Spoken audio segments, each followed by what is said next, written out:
Welcome to Dad's Revenge, where quiet men prove that patience is a strength. Each story here is about a father who is underestimated, disrespected, or betrayed by the very people who should be protecting him, and how that father finds his own way to mend things. Welcome to today's story. On the day I buried my wife, I believed grief would be the only thing trying to kill me.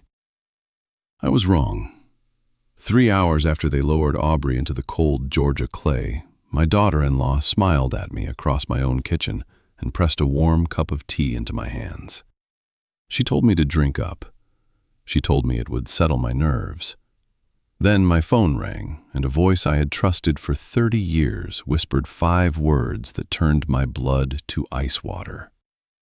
Do not drink that tea. My name is Bryce Michael.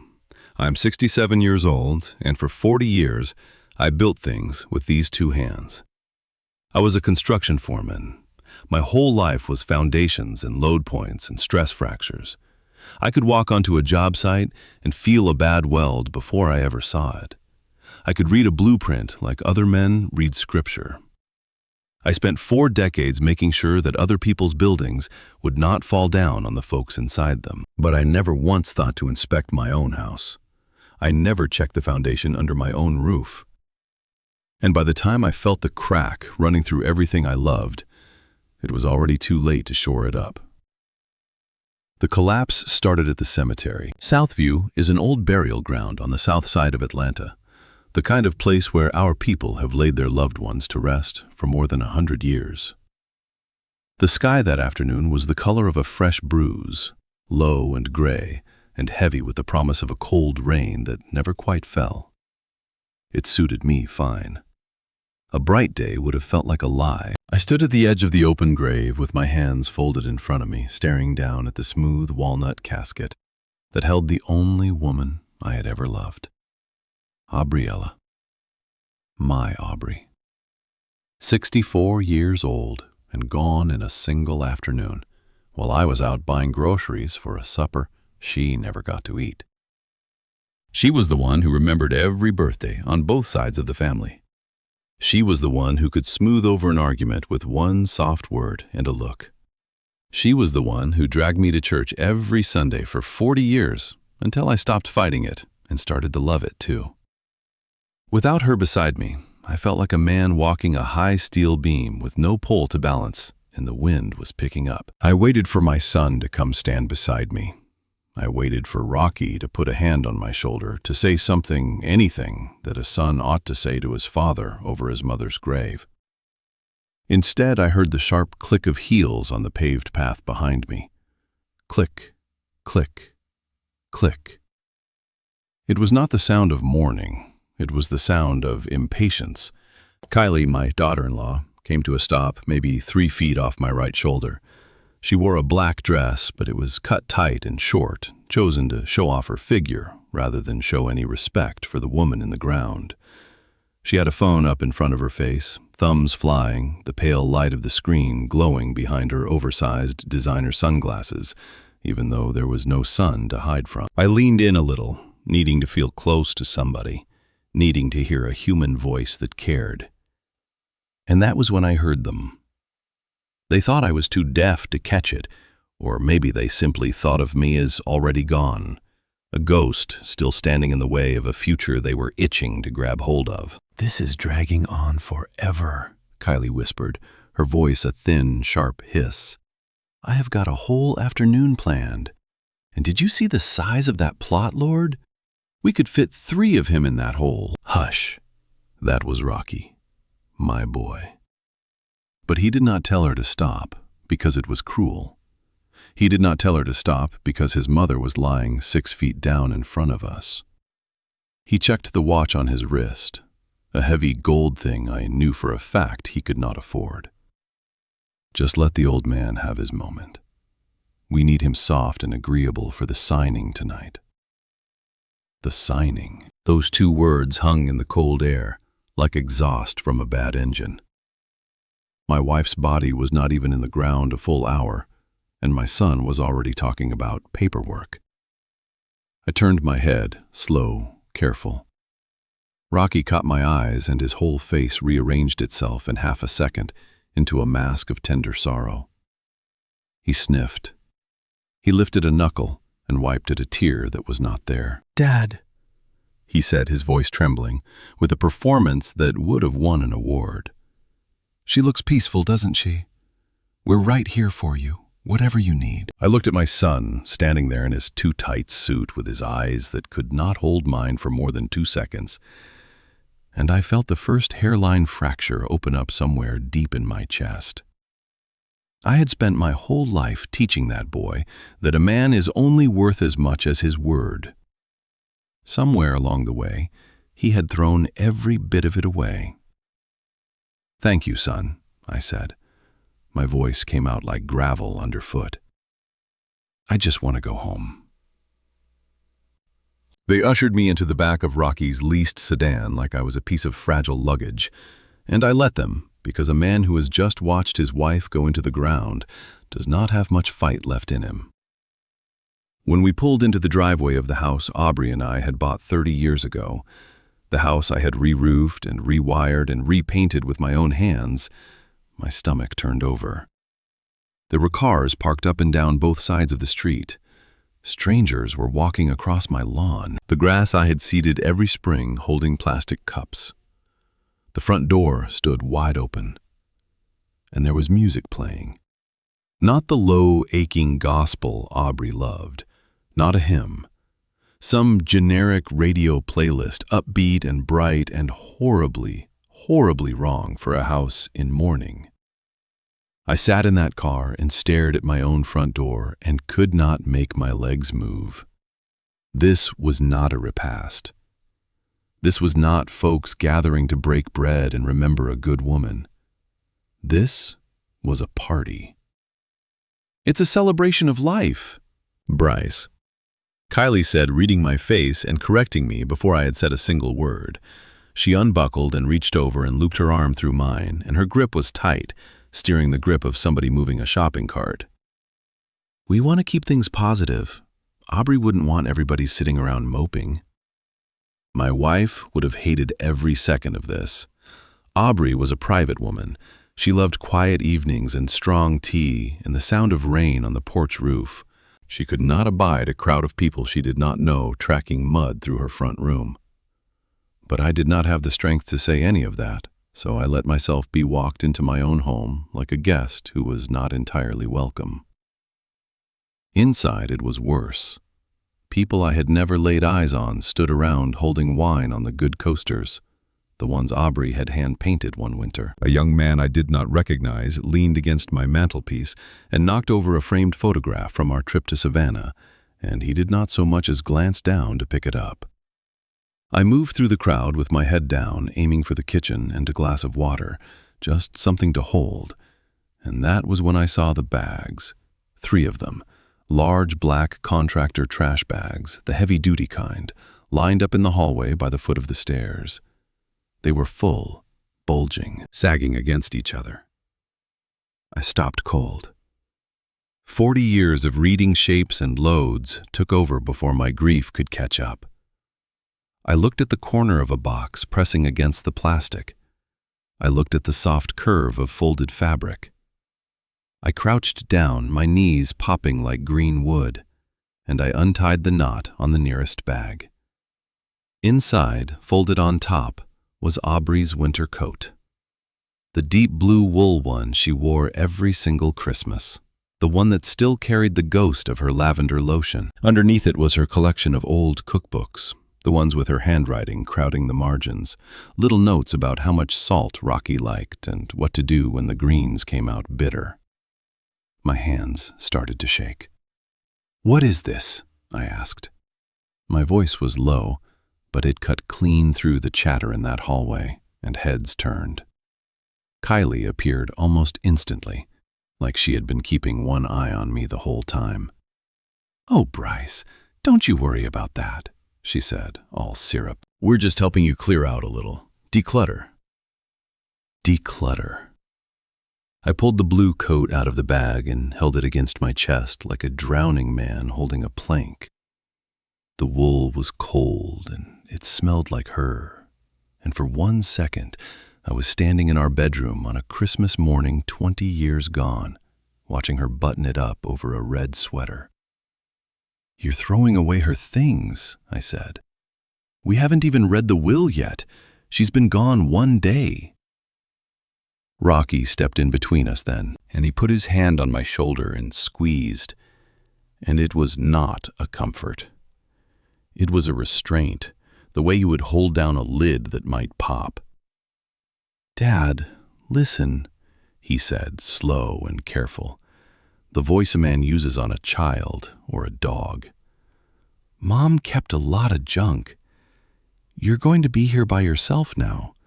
You don't need all this clutter sitting around gathering dust and making you sad. We're doing you a favor, clearing out some space so you can breathe." Space to breathe, or space to stage an empty house for a quick sale. The thought landed on me with the weight of a dropped beam, and I understood all at once, standing in my own hallway holding my dead wife's coat, that they were not cleaning anything. They were erasing her, wiping her off the walls of the house she had made a home, painting over her like she was a water stain on a ceiling. "Put it back," I said. I was shaking now, but it was not grief anymore. Somewhere down under the sorrow, in a place I had not visited in a long time, something cold and hard was starting to catch like a spark hunting for tinder. Kylie rolled her eyes at me. She actually rolled her eyes over her mother-in-law's coat. "Fine, we'll deal with it later. You're just emotional right now. Go sit down in the den. I'll make you a nice cup of tea. You look pale." I did not go to the den. I folded that blue coat over my arm, careful as a flag, and I turned and walked to my office at the back of the house, the one room in that place with a lock on the door. And I turned the deadbolt and leaned my back against the wood and tried to remember how to breathe. My office was the only honest room left in that house. My drafting table still stood in the corner under the window, and my old rolled-up schematics leaned in their rack, and the walls were hung with framed photographs of buildings I had helped raise up out of nothing but dirt and rebar and sweat. I stood there in the quiet, with Aubrey's coat still folded over my arm, and I let myself shake. My sanctuary had been invaded. My home had been turned into a showroom, and my wife was being bagged up like refuse for the curb. On the desk, my phone buzzed. I almost let it go. It was a private number, no name, and any other day I would have sent it straight to voicemail. But 40 years of feeling for the crack before the collapse had left something in me, some quiet instinct that hums when a thing is about to give way, and that instinct told me to answer. "Hello?" I said. "Bryce?" The voice on the other end was low and gravelly, and I knew it the way I knew my own name. It belonged to Raymond Valdez. Deacon Raymond, we called him at church, though most of the congregation had no idea the man had carried a detective's badge for 26 years before he ever passed a collection plate. He and Aubri had been thick as thieves for 4 decades, the two of them running the church credit union together, heads bent over ledgers after every service. "Raymond," I said, and I felt my throat go tight. "Thank you for the flowers. It has been a hard day, the hardest day." "Listen to me, Bryce. Listen close." He was not using his Sunday voice. There was no comfort in it, none of that easy warmth he carried around the fellowship hall. He sounded tight, wound up, urgent. "Are you by yourself right now? Are you someplace they can't hear you?" "I locked myself in the office," I said, frowning. "Raymond, what is this? I just buried my wife." "I don't have it in me for riddles tonight. This is no riddle." His voice cracked like a branch under weight. "Bryce, whatever you do, do not eat or drink one single thing they put in front of you. Not water, not a plate of food, and whatever you do not drink that tea." A cold finger traced its way down my spine. Out in the hallway, muffled through the wall, I could hear Kylie's heels crossing the hardwood, moving toward the kitchen. "Raymond," I said slowly, "you are starting to scare me. Why would you say a thing like that?" There was a long breath on the line, the sound of a man deciding to step off a ledge. Aubri came to me, a week before she passed. She sat across from me in that little credit union office, and she handed me a folder, and she made me promise something. She said, "Raymond, if I go sudden, if I go before my time, you open this. You open it, and you protect Bryce, because he will not see it coming. He never sees the rot in the people he loves." My legs went out from under me, and I sat down hard in my desk chair. "She gave you a folder?" I said. My mouth had gone dry as sawdust. "Raymond Aubri had a heart attack. She had high blood pressure for 15 years. The doctor said her heart just gave out. It was natural." "I opened that folder this morning, Bryce." He said it gently, the way you tell a man his building is condemned. "And there is not one natural thing in it. Your wife did not just die. She was helped along. And you are next on the list. They need you gone to get their hands on the estate, and they are not the patient type." The room tilted.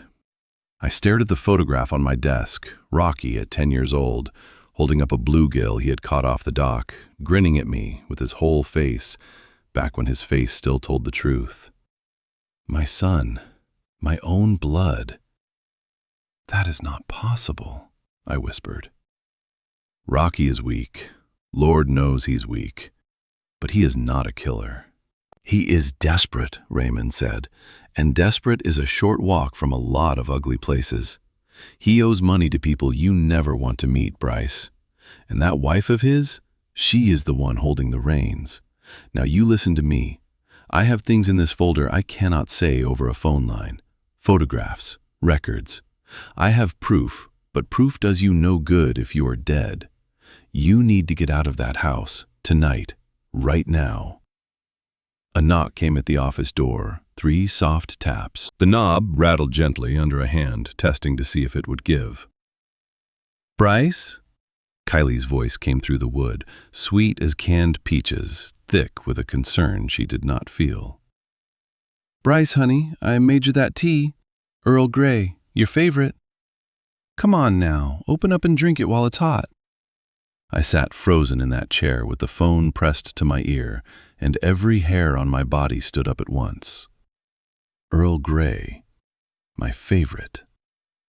I had not touched a cup of Earl Grey in more than 10 years. It gave me heartburn, something awful, and I had quit it back when Rocky was still in college. Aubri drank Earl Grey. Aubri, every evening at the kitchen table with a paperback. Kylie did not know one single thing about me. She did not know my church or my trade or the tea I drank.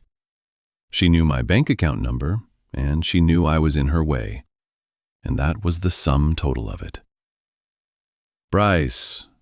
Raymond's voice was steady in my other ear, a hand reaching down into a hole. "Do not open that door." I kept my voice low, and even the way you talk to a spooked animal.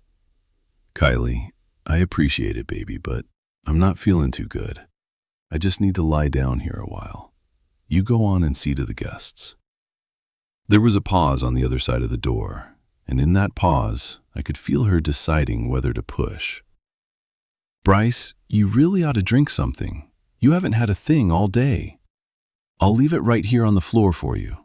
I heard the faint clink of the saucer being set down against the baseboard, and then those heels ticking away down the hall, slower this time, like she was listening for me to follow. I did not move until the sound of her was gone. "Raymond," I breathed into the phone. She knew the tea. She called it my favorite. "Raymond, I haven't drunk Earl Grey since Rocky was in college.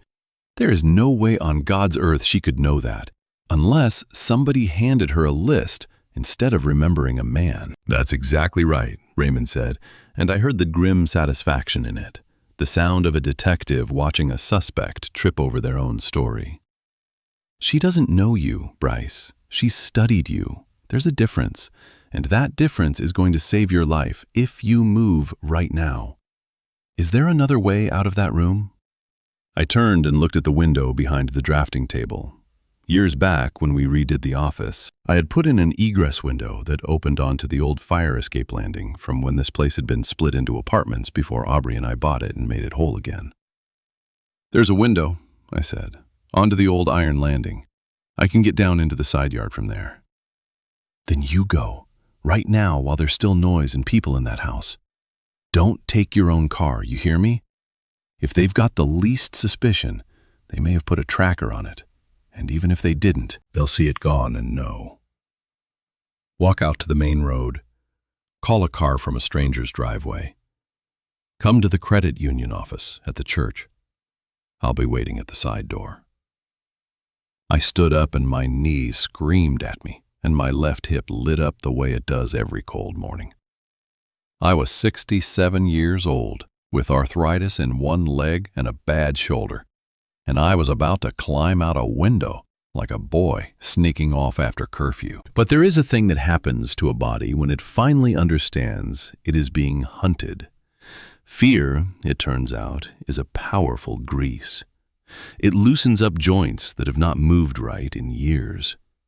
I laid Aubri's blue coat down over the back of my chair, gentle, like tucking in a child. I would come back for it. I would come back for all of it. "I'm going now," I said. "Good man," Raymond answered. "Keep the phone on you. And, Bryce, whatever you see when you get here, whatever I have to show you tonight, I need you to hold steady. Can you do that for me?" "I've been holding steady on high steel my whole life," I said. "I'm not going to fall now." I slid the window up as quiet as it would go. Cold air poured in over the sill and bit straight through my thin funeral suit. From somewhere down the hall came a burst of that terrible, cheerful music, and a woman's laugh, high and careless, and it made my jaw tighten. I got one leg over the sill, then the other, easing my weight down onto the old iron grating. It groaned under me, and I froze, heart slamming against my ribs, but the party swallowed the sound. Then, from inside the office door, a fist. Not a knock this time, a pound. "Dad!" Rocky's voice loud and sharp. All the fake grief burned off it now. "Dad, open this door! Kylie says you're not answering her." The knob rattled hard, twisting back and forth against the deadbolt. "He locked it! Dad, quit playing! You're scaring people out here!" A murmur behind him, Kylie saying something fast and low, and then Rocky again, uglier, closer to his true voice than I had heard all day. "He's having one of his episodes. He's not right in the head tonight. You saw him. Get out of the way. I'll put my shoulder into it." I did not wait to hear the wood give. I went down that fire escape as fast as my body would carry me, hands raw on the freezing rail, my good hip taking the stairs, and my bad one dragging behind like a sack of wet sand. I dropped the last 4 feet into the flower bed Aubri had planted along the side of the house, her spring bulbs sleeping under the mulch, and a branch of the crepe myrtle raked a hot line across my cheek. I did not stop. I ran. I ran past the parked cars of strangers who were in my house, drinking my wine, past the little garden gate my wife had painted green 3 Aprils ago, out into the dark of the street. I ran until my lungs were full of fire and my heart was going like a jackhammer, and I was 3 whole blocks gone.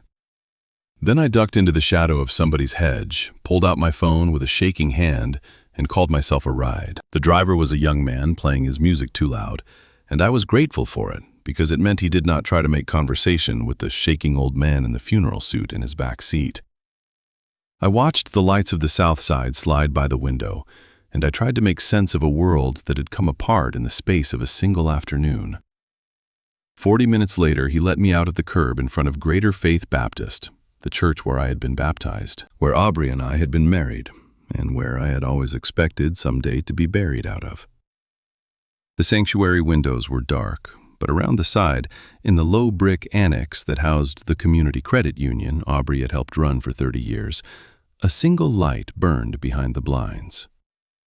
I went to the side door like Raymond had told me, and I raised my hand to knock, and the door opened before my knuckles ever touched the wood. Raymond Valdez stood there, filling the frame. He looked older than he had at the graveside that morning, his silver hair mussed, his tie gone, his shirt collar hanging open. He did not shake my hand or offer me any words of comfort.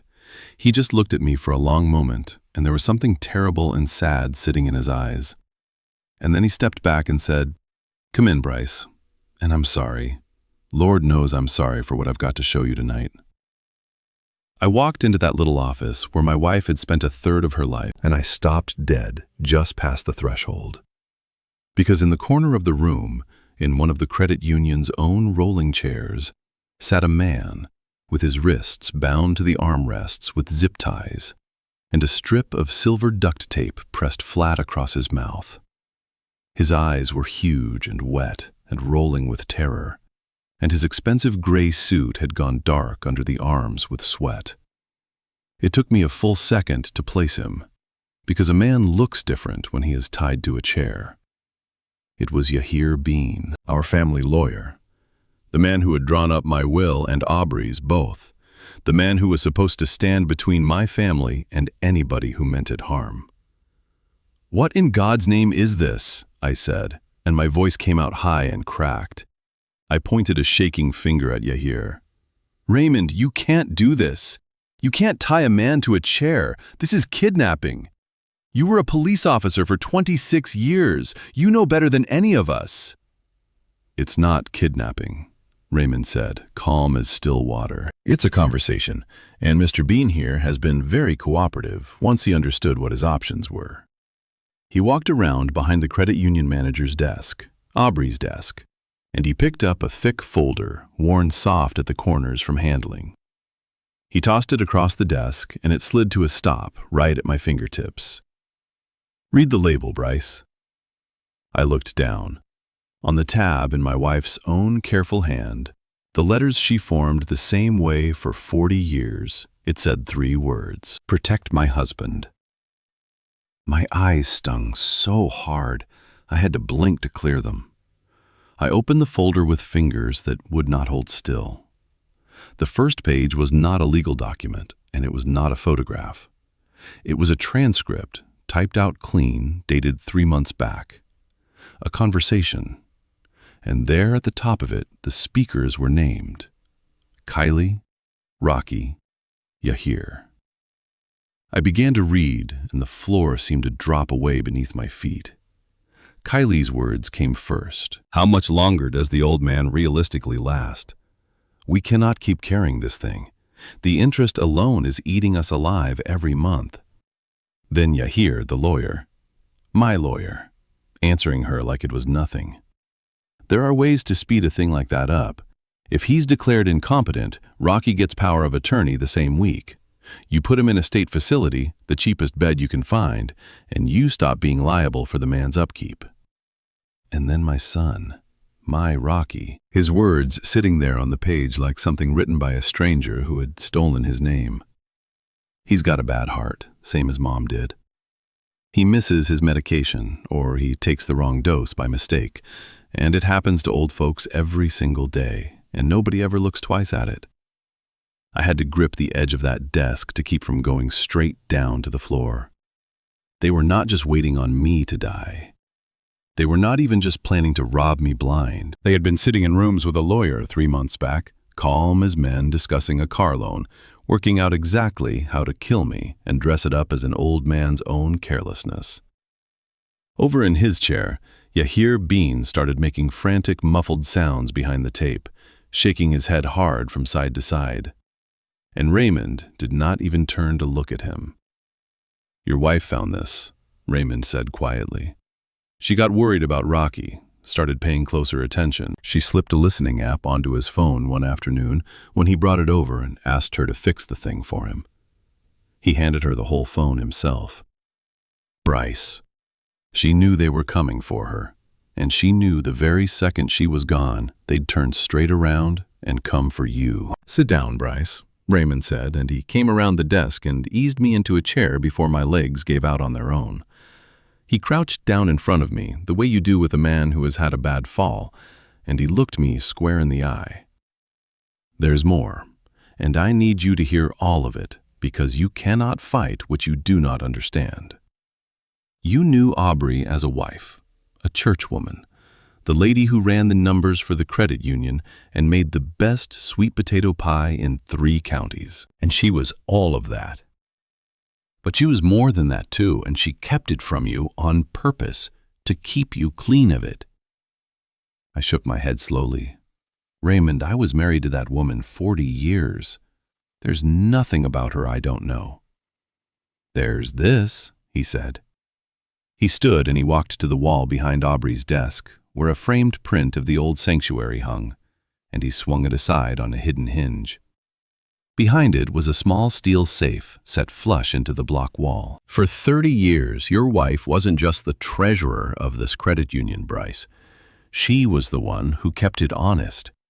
When money went missing from the building fund, she found it.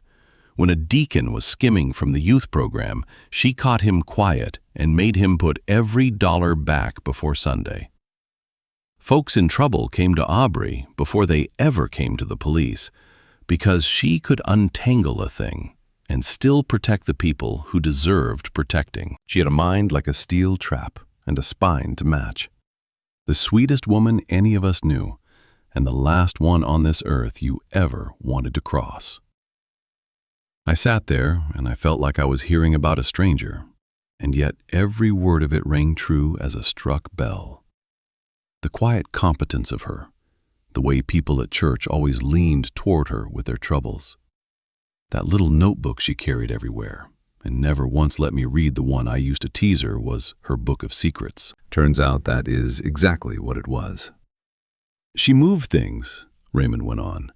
"This past year, once she got scared, she watched the debt piling up on Rocky, watched the way Kylie looked at your house like a butcher looks at a hog on the hoof. So she got out ahead of it. She spun the dial on that little safe and pulled the door open, and inside there was no money and no jewelry. There were hard drives. There were stacks of documents in labeled folders, and a single sealed envelope with my name written across the front in her own hand. Your son thinks he's about to inherit a paid-off house and a pension, Raymond said. He's wrong. He's walking straight into a trap your wife built for him with the last few months she had on this earth. But a trap only springs if the animal steps into it, Bryce. And that means you have to go back. I looked up at him like he had lost his mind. Go back? You just spent the last hour telling me to run for my life. I told you to run so I could get you here and get you ready, Raymond said. Now you have to walk back in there and play the part they already wrote for you. The broken old man. The one who spills his tea and forgets his own name and signs whatever you slide across the table in front of him. You let them believe they have already won. Because the moment they reach for everything at once, that is the moment we take everything from them, clean, in front of witnesses, with no way on earth to wriggle loose. He reached into his jacket and set two things down on the desk in front of me. The first was a small, clear earpiece, no bigger than a butter bean. You wear this the whole time. I hear everything you hear. I record every word, and I am never more than a few minutes from your door. The second was a plain orange pill bottle. And these you swap out for your heart medication the first chance you get. Because Kylie already switched your real pills. What's sitting in your cabinet at home right now is not your medication, Bryce. It's a stimulant.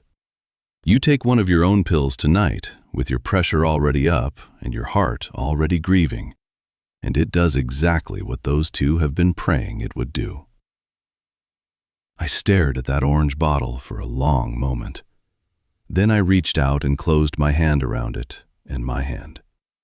I noticed had finally stopped shaking. Something in me had gone quiet and cold and level, the way it used to go when I stood at the base of a bad structure and knew, past all argument, that it had to come down. You do not weep over a cracked support beam. You brace what can still be saved, and you condemn what cannot, and you bring it down on your own terms before it falls on somebody's head. I looked over at Yahir Bean, sweating in his chair, and then back at Raymond. "Tell me what I have to do," I said. And for the first time since they lowered my Aubri into the ground, I did not feel like a passenger in my own life anymore. I felt like a man standing over a blueprint. The ride back to my own house felt like being driven to a sentencing. I sat in the back of a stranger's car with a little orange bottle closed in my fist, my thumb running over and over the ridges of the child-proof cap, and I ran the plan through my head, the way I used to walk a job site before the crew showed up, looking for the weak point, the place it could all go wrong. The earpiece sat cold and small in my left ear. Raymond was in it, quiet, breathing, listening. But Raymond was not the one who had to walk back through that front door and smile at the people who wanted him dead. That was mine to do, and mine alone. 2 blocks out, I got myself ready the way an actor gets ready in the wings. I reached up and mussed my own hair, pulled a few strands loose over my forehead. I tugged my shirt tail out on one side. I rubbed at my eyes with my knuckles until they went red and raw and started to water on their own. Then I did the hardest piece of it. Raymond had pressed a flask of cheap whiskey on me before I left, and I did not drink a single drop of it. Instead, I poured a little into my palm and patted it onto my collar, onto my chest, so the smell of it would come off me in a cloud. I needed to walk in smelling like a man who had gone off somewhere to drown his grief and come home half sunk beneath it. When the car let me out, the house was near dark. The party had emptied out. The strangers were gone, and the music was off. And now it was just the 2 vultures inside, waiting on the body to finish dying. I let my shoulders round down. I let my feet go heavy and uncertain under me. And I went up my own front walk like a beaten man. The door flew open before I reached it. Kylie stood there, lit from behind by the hall lamp, and she had traded her tight black dress for a silk robe that cost more than my first truck. Her arms were folded, and her face was not bothering to hide a single thing now. "Where in the hell have you been?" she hissed, and she reached out and grabbed my arm and hauled me across the threshold. "We have been calling you for 3 hours.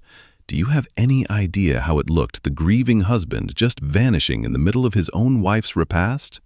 I had to stand there and tell people you'd had some kind of breakdown."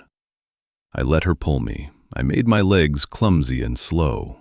I blinked at her like I was trying to bring her face into focus and could not quite manage it. "I went to see her," I mumbled, letting the words slur and run together.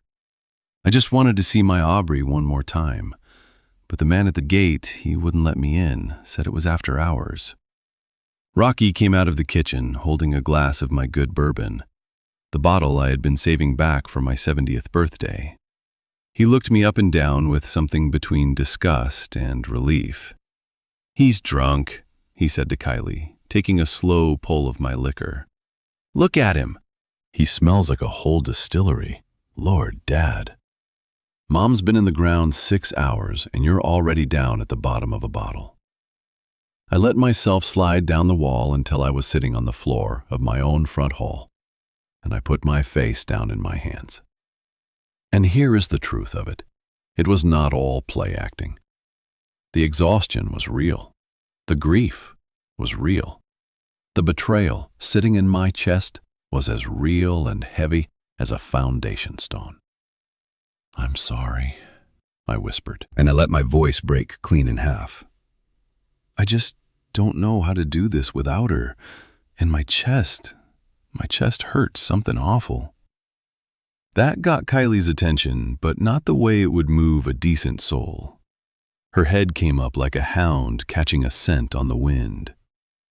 "Your chest hurts," she said. "Have you taken your heart pills today?" "I don't remember," I said. "I can't seem to remember anything anymore." "Well, go on and take them," she said, and she crossed to the mantel where a row of pill bottles stood and snatched one up and tossed it into my lap. "Take your medicine and then go lie down. We are all worn plumb out from looking after you." I picked up the bottle off my lap. It was made up to look exactly like my heart medication, the same pharmacy label, the same doctor's name printed across it. But I knew now what was really inside. I turned my body a little away from them, hunching over it like an old man fighting with a child-proof cap. And with a little sleight of hand that 40 years of small, careful work had taught these fingers, I swapped it. Their bottle went up my sleeve, and Raymond's orange bottle of sugar pills came down into my palm. I thumbed off the cap, shook 2 out, and dry swallowed them right there in front of God and both of them. "There," I gasped, and I let the bottle drop to the rug. "I took it. I'll be all right now.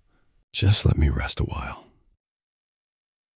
Rocky hauled me up off the floor by my armpits, rough the way you'd move a sack of feed, and dropped me into Aubrey's recliner, the soft chair by the window where she used to sit of an evening and read her paperbacks. He did not fetch me a blanket. He did not ask if I wanted water. He just reached over and switched off the overhead light, leaving me in the dim orange glow of the one floor lamp. "Go on to sleep, old man," he said. And the two of them drifted off toward the kitchen. I let my head loll back against the chair. I let my mouth fall open. And I set to breathing the slow, deep, ragged way a man breathes when the liquor has finally pulled him under. In for a 4 count, hold it out for a 4 count, with a little catch and snore at the top of it. Then I waited. It did not take them long at all. They must have believed a drunk, drugged old man was as good as unconscious, because inside of 2 minutes their voices came drifting back out of the kitchen, and they were not whispering anymore. "You think he's out?" That was Kylie. "He's out," Rocky said. "Look at him. He took a double dose on top of half a bottle. Honestly, Ness, we might get lucky, and he just doesn't wake up at all." "Don't," Kylie snapped. "Don't even say that. Not yet. He has to wake up. He has to sign the house over first, and then he can drop dead for all I care. If he dies tonight before it's signed, the whole thing goes into probate, and we're stuck waiting 6. 7 months? We do not have 7 months, Rocky. We barely have 7 days. A cabinet door banged. "The men your brother owes are texting me now. Me! They want their $40,000 by Friday, or they say they're going to come collect it in a way we are not going to like." $40,000. My son had gambled away $40,000, and now men were threatening my family over it in the middle of the night. I kept my breathing even and slow, though my heart had started slamming so hard I was half afraid they would hear it clear across the room. "He'll sign," Rocky said, and there was a whine in it, a boy talking himself into something. "You saw him tonight. He's a wreck. He can't even keep his own name straight. I'll slide the paper in front of him in the morning, tell him it's for Mom's insurance, and he'll sign it just to make me stop talking at him. He's always been soft. Softest man I ever knew." Soft. That word went into me deeper than any knife could have. I thought about the double shifts I pulled for 15 years to put that boy through school. I thought about the nights I sat up at the kitchen table helping him with algebra he could not grasp, both of us bleary-eyed at midnight. I was not soft. I was a father. But to my son, all that love had only ever been a soft place to press his thumb. "I hate this house," Kylie said. I heard her heels come clicking out into the front room, and I let my breathing go even slower. She stopped somewhere near the mantel. "It smells like old people. Mothballs and cheap soap, and that potpourri she had sitting in every bowl. The second the ink is dry, I'm calling the contractors. We gut all of it. That ugly kitchen, gone. And the backyard, that little garden of hers, I'm having them pave the whole thing over. I want a fire pit and a hot tub back there by summer." Her garden. Aubrey's roses. The lemon tree we planted together on our 25th anniversary. that finally, just this past spring, gave us its first sour little fruit. She wanted to pour wet concrete over all of it. "Whatever you want, baby," Rocky said, close now, standing right over me. I could smell my own bourbon on his breath. "Just get me clear of these men. Once we sell this place, we settle the debt, put a down payment on that condo downtown, and we put him someplace cheap. I already looked into Sunny Meadows, out past the county line. They've got a bed opening up next week." Sunny Meadows. I knew that name. It had been in the paper twice, both times for the wrong reasons, cited by the state for how it treated the folks left in its care. It was not a home. It was a warehouse for people whose families wanted them gone and forgotten. That was the retirement my own son had picked out for me. "You sure he won't fight you on it?" Kylie asked. Rocky laughed, a short, ugly bark of a thing. "Look at him drooling in that chair. He's done, Ness. He's been done since the day Mom got sick. She was the only thing holding him up. Without her, he's just a leak in the roof waiting to happen. Truth is, we're doing the old man a kindness." A kindness. I felt his hand come down on my shoulder then, shaking me, testing me, and I let my head flop loose and my jaw hang slack, limp as a dead thing. "Out cold," he said. "Come on, let's go up. I can't stand to look at him one more minute." And I heard them climb the stairs toward the bedroom I had shared with my Aubri for 40 years, and I heard the door shut. Only then did I open my eyes, and I was not soft.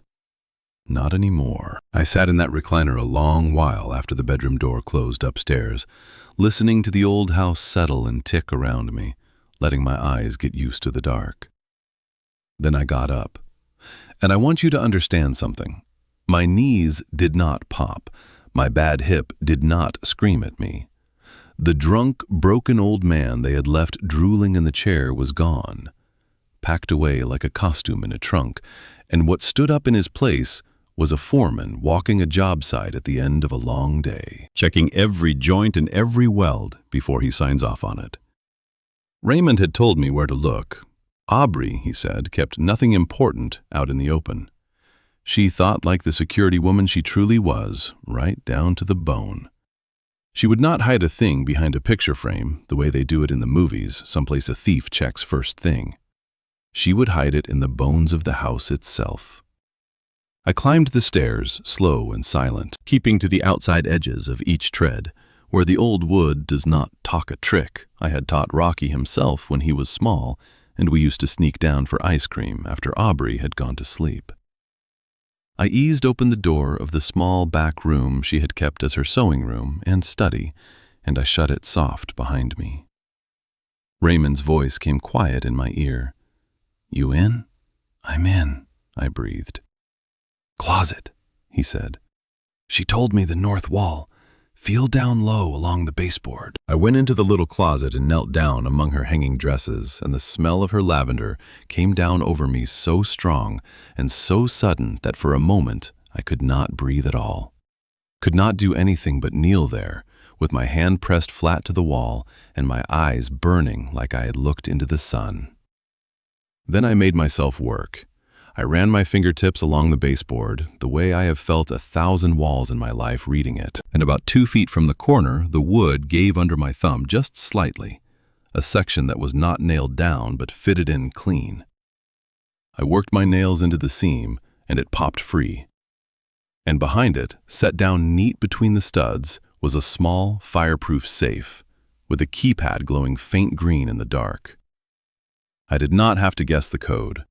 I knew it the way I knew my own heartbeat.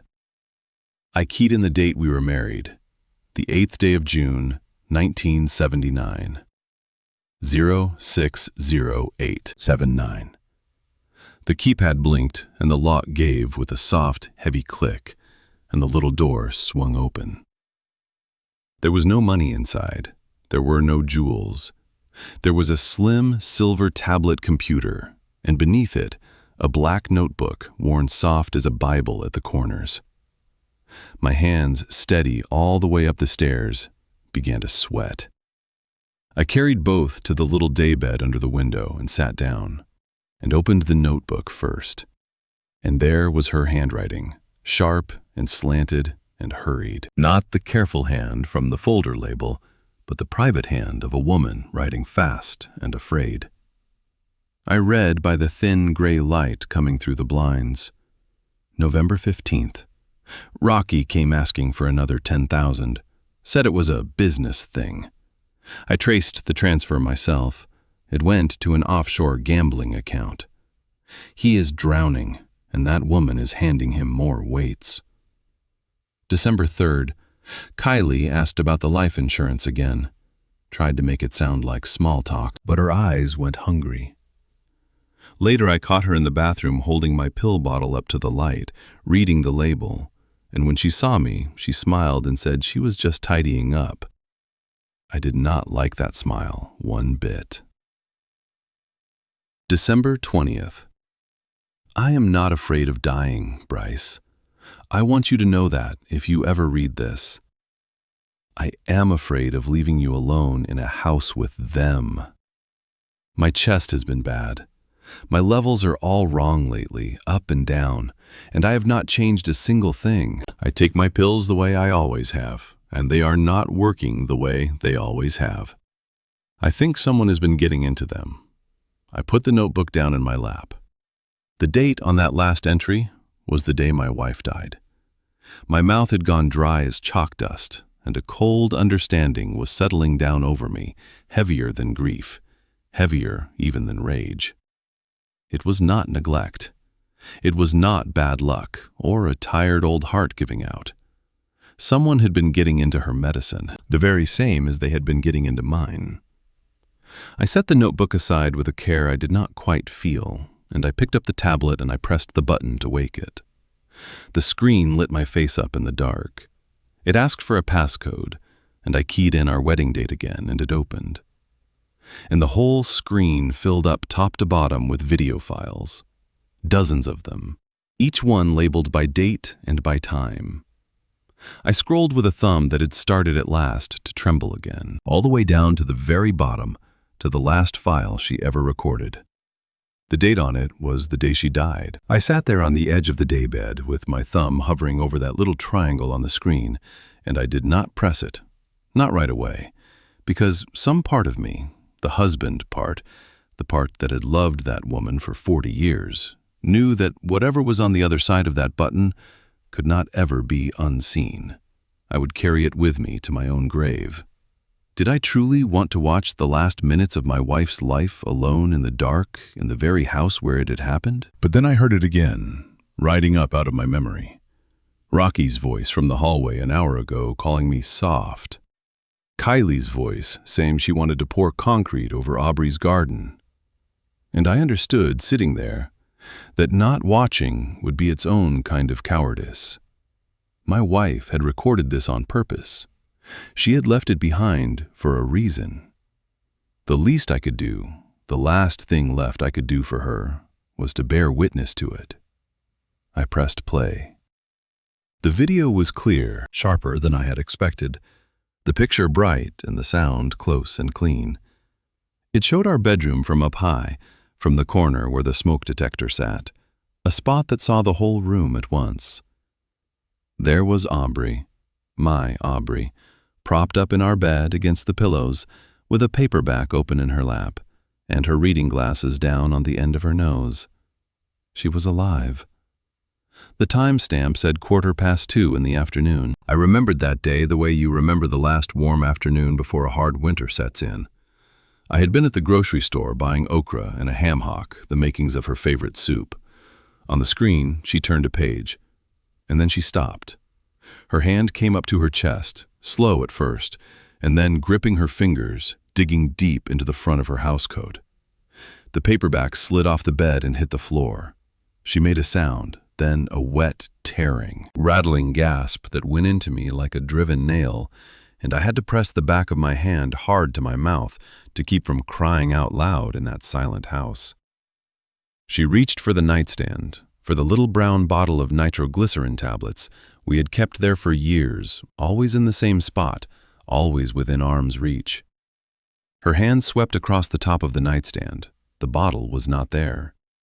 Her fingers scrabbled at the empty wood at the base of the lamp, at the edge of the drawer, and her head turned, searching her eyes, going wide and starting to fill with a terror that I will see behind my own eyelids until the day I die.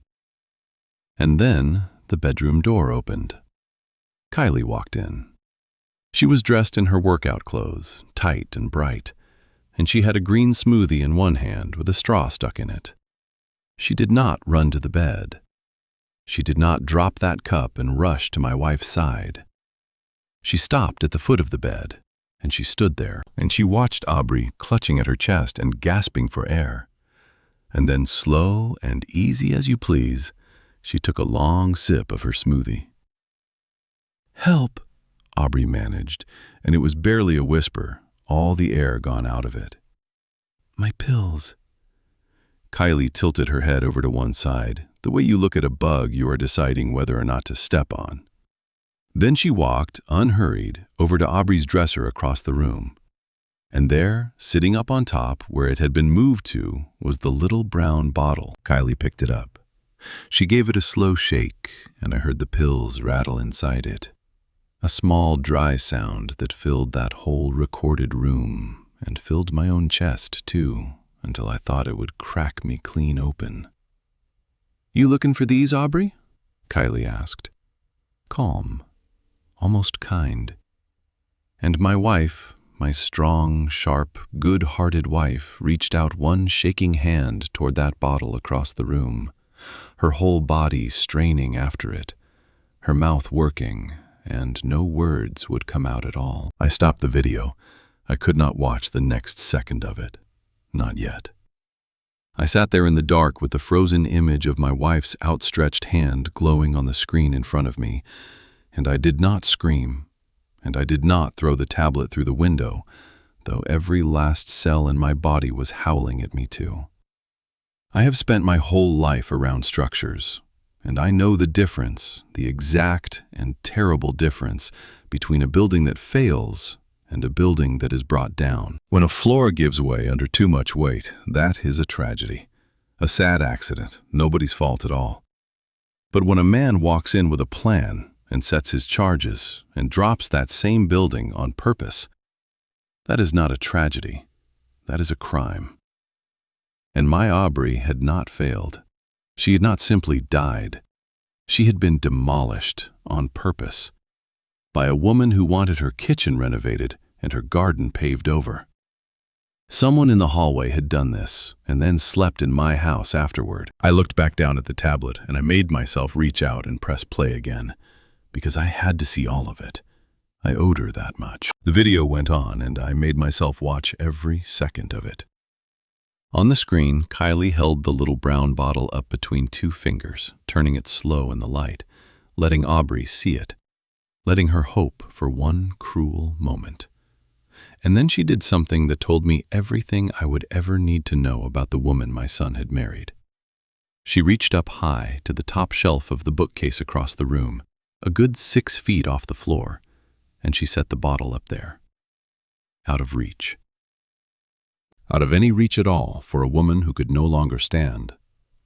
She placed my wife's life up on a shelf like a jar she was putting away for the winter, and then she stepped back to admire it. "You should have just signed the power of attorney when Rocky asked you to," Kylie said. Her voice was soft and terrible, almost gentle, and she said it while my wife's chest heaved and her lips went gray. "It would have been so much easier on everybody. But you always had to be the smart one, didn't you, Aubri? Always had to keep your hands on everything. The money, the house, my husband. Well, look at you now. Who's holding everything now?" On the bed, Aubri's straining hand dropped. Her body sagged back against the pillows. That awful rattling in her breath slowed, and then it thinned out, and then it stopped. And the room on the screen went quiet, and I sat in the dark of that same house and felt the last of my old life go still right along with it. Kylie stood there a full minute, watching, making certain. And then she went to work. She crossed to the nightstand and picked the fallen paperback up off the floor and set it neat on the table, closing it first so it would not look like it had dropped from a hand. She smoothed the duvet up over Aubrey's stilled hands.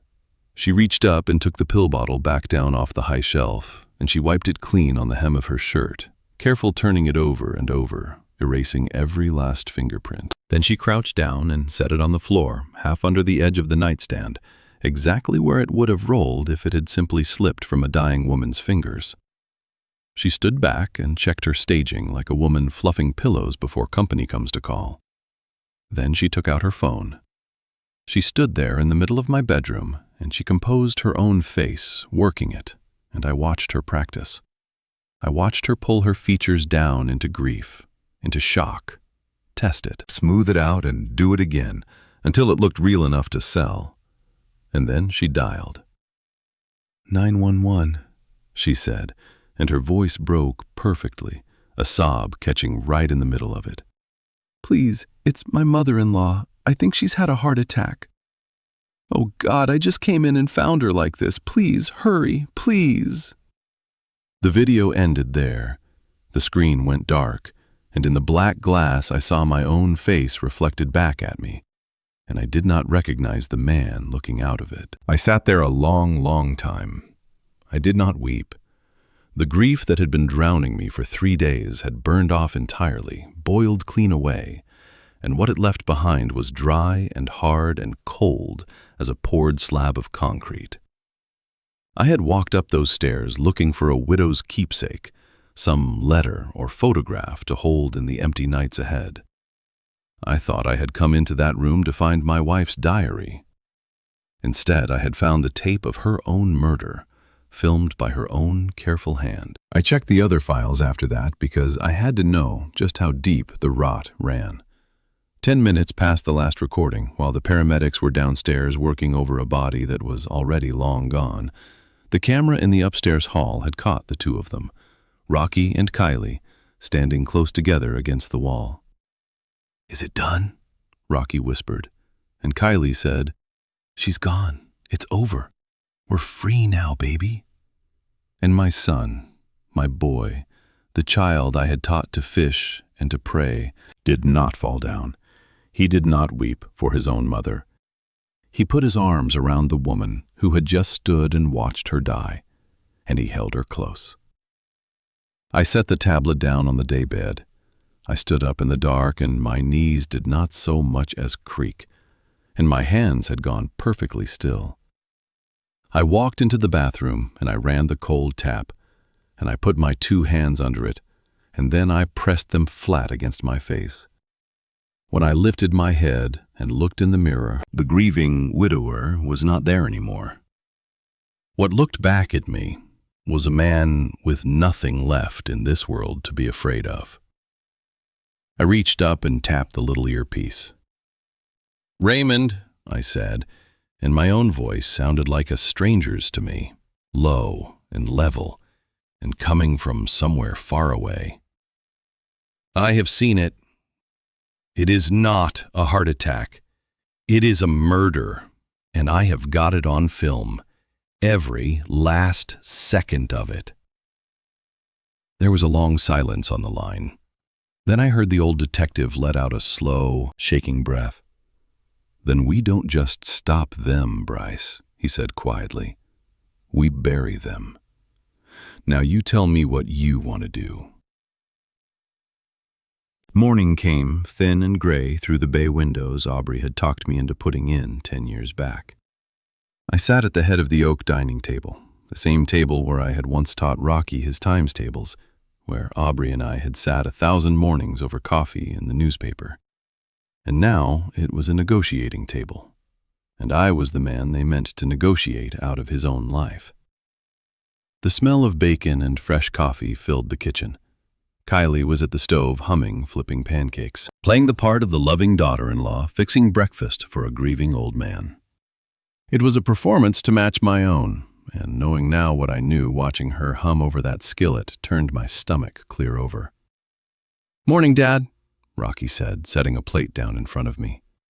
He was already dressed sharp in the navy suit I had bought him for his first real job interview, back when I still believed in him. "Eat up. You need your strength. Today's a big day. I picked up my fork and let my hand tremble against the china, just enough to be seen. I needed them to keep seeing the broken machine, not the man. "I'm not real hungry," I mumbled, pushing a bit of bacon around the plate. "Didn't sleep. House feels so empty without her." "I know, Dad." Kylie slid into the chair across from me with a mug of coffee. And she did not look at me. She looked at Rocky. "That's actually what we wanted to talk to you about. Your future. We don't want you worrying about a single thing." Rocky cleared his throat, reached down into a briefcase by his chair, and brought up a thick stack of documents. He set it on the table with a heavy, deliberate thud. "Just some paperwork from Mom's insurance," he said, smooth, rehearsed. "And some updates for the house title. The city needs the records changed now that she's gone. It's a formality, just to make sure you're protected." Protected. I reached into my shirt pocket for my reading glasses and put them on, slow settling them on my nose. I leaned in over the top page. The header was folded back under a paperclip hidden away, but I did not need the header. 40 years of contracts, and I know a quitclaim deed by the shape of it, by the weight and the crowding of the paragraphs, by the little block of legal description near the bottom that names a property by lot and parcel. If I signed this, I was not updating any records. I was signing my house over, making myself a guest in my own home there at their say-so, gone the day they decided to have me gone. My heart beat hard, but my face stayed slack and confused. I leaned down until my nose near touched the page. "The print's so small," I complained, thin and querulous. "Why do they make it so small? I can't read this, son. What's it say right here?" "It just says you release the insurance company from any further liability, Dad. Standard language." Rocky lied, and his jaw was tight. "Legal talk. Don't you worry about the fine print. That's what we pay you here for. Just sign the line. Notary's coming at 9. I looked at my son, lying straight to my face across his mother's table, and I thought about all the times I had drilled it into him when he was young. Read every word before you sign your name to it, Rocky. A man's signature is his bond. I had raised a careful man once. I had watched him read his first car loan at this very table, tracing each line with his finger, proud of him for it. Where had that boy gone? "I don't know," I said, and I pushed the paper back an inch. "My eyes are awful blurry this morning. Maybe I ought to take it to the eye doctor first, or have Raymond look it over. He knows about business things." Kylie's coffee cup came down hard on the table. The dark coffee sloshed up over the rim and spread across the white tablecloth. "For God's sake, Bryce," she snapped, and the sweet mask cracked clean down the middle. "We do not have time for you to drag this all over town, showing it to your senile church friends." "Kylie," Rocky warned, but she waved him off with a sharp cut of her hand. "No, we're not playing this game. Sign the papers, Bryce, today. You cannot afford this house. The property taxes alone would eat your little pension whole, and then the state takes it anyway." I shrank back in the chair, playing the frightened old man. But under the table, my hand found the handle of my own coffee mug full and hot, and closed slow around it. I let them watch the pen. I let their eyes lock onto the tip of it hovering over the signature line, mesmerized, two people watching a fortune about to fall right into their open laps. And then I let my wrist give a sharp, jerking spasm, the kind that looks for all the world like a body misfiring a nerve gone wrong. My hand knocked that mug clean over. The hot coffee did not just spill. It launched across the table in a dark wave, and it washed straight over the stack of documents, soaking the deed through the crisp white pages, going brown and pulpy in an instant, the ink already starting to bleed and run down the page like something melting. "Oh no!" I cried out, and I jerked back from the table, knocking my chair over behind me. "Oh, I'm so clumsy. My hand, it just jumped. It just got away from me." Kylie screamed. It was a high, ragged shriek of pure frustration, and she snatched up a fistful of napkins and began frantically blotting at the pages, but it was already far past saving. The paper came apart under her fingers, pulping, tearing the whole deed, dissolving into brown mush. "You idiot!" she shrieked, and she flung the soaked napkins down at me. "You stupid, clumsy old man. Do you have any idea what you just did? That was the original. We don't have another one printed. Do you understand me?" I stood there wringing my hands, the very picture of a mortified old fool. "I'm sorry. I'm so sorry. I can dry it. Let me get a towel. I can dry it off." "Dry it off," Rocky roared, coming up out of his chair, his face gone red and blotchy. "Dad, it's a legal document. You can't hand a coffee-soaked rag to the county clerk. We have to get you here to draw up a whole new set. We have to reschedule the notary. This sets us back 2 days. 2 days. I kept my face full of shame, but inside, something quiet and satisfied turned over. I had just bought myself 48 hours. Kylie was pacing the kitchen now, both hands shoved up into her hair. "This is unbelievable. 2 whole days. Rocky, the payment is due Friday. If we don't have that title transfer recorded before, then the men don't get paid, and you know what happens then." She stopped pacing. She turned on her heel and looked at me, and something in her face had shifted, gone past anger into something colder and more deliberate. "You know what, Bryce," she said, and her voice dropped down low and even, which frightened me more than the screaming had. "Maybe this is a sign. Maybe you really can't take care of yourself anymore." "What do you mean?" I asked, gripping the back of the fallen chair. "I mean, look at you." She gestured at the coffee dripping off the edge of the table onto the floor. "You can't even drink a cup of coffee without destroying everything around you. You're a danger to yourself. And honestly, I don't think you're safe in this big house all alone." She walked over to the refrigerator and she peeled a magnet off the door, a little flyer, and she turned it over in her fingers, considering. "I've got a friend who works over at Sunny Meadows," she said. My blood ran cold in my veins because I already knew that name. I had heard it come out of my son's mouth the night before, standing over me while I pretended to sleep. Sunny Meadows was not a retirement home. It was a state-run warehouse out past the county line, next to the water treatment plant. A place that had been in the paper twice for how it left people to rot in their own beds. Folks went in there and did not come back out, and everybody in the county knew it. Kylie Rocky started weak, but she ran right over him. "If you don't sign the new papers the second Rocky brings them home tonight," she said, stepping in close to me, close enough that her perfume made my eyes water. "If you spill one more thing, or lose your glasses, or have one more of your little episodes, I am making the call. I will have you declared incompetent, and I will have you in a shared room at Sunny Meadows by the weekend. You will spend the rest of your days staring at a beige wall, eating pureed peas through a straw, wondering why you didn't just sign the house over when you had the chance." She leaned in until her face was inches from mine, and every trace of the sweet daughter-in-law was gone from it. "Do we understand each other, old man?"